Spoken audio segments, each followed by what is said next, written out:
Bonjour à tous. Le mois dernier, je vous ai présenté ce grand personnage qu'est Victor Hugo.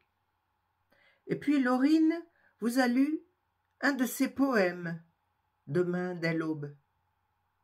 Aujourd'hui, je reviens avec une déclaration de Victor Hugo qui avait une certaine idée de l'Europe déjà en 1849. Je vous lis sa déclaration. Un jour viendra où les armes vous tomberont des mains, à vous aussi. Un jour viendra où la guerre paraîtra aussi absurde et sera aussi impossible entre Paris et Londres, entre Pétersbourg et Berlin, entre Vienne et Turin, qu'elle serait impossible et qu'elle paraîtrait absurde aujourd'hui entre Rouen et Amiens, entre Boston et Philadelphie.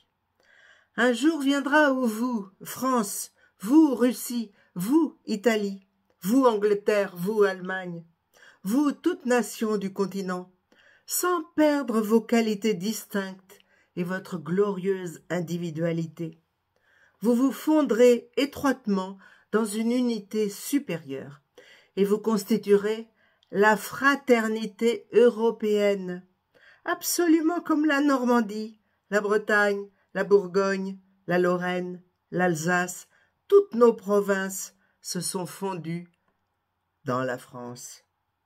Un jour viendra où il n'y aura plus d'autres champs de bataille que les marchés s'ouvrant au commerce et les esprits s'ouvrant aux idées. Un jour viendra où les boulets et les bombes seront remplacés par les votes, par le suffrage universel des peuples, par le vénérable arbitrage d'un grand Sénat souverain qui sera à l'Europe ce que le Parlement est à l'Angleterre, ce que la Diète est à l'Allemagne, ce que l'Assemblée législative est à la France.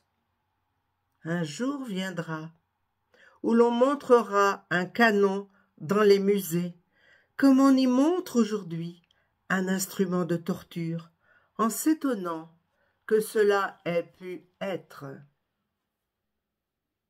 Victor Hugo, précurseur.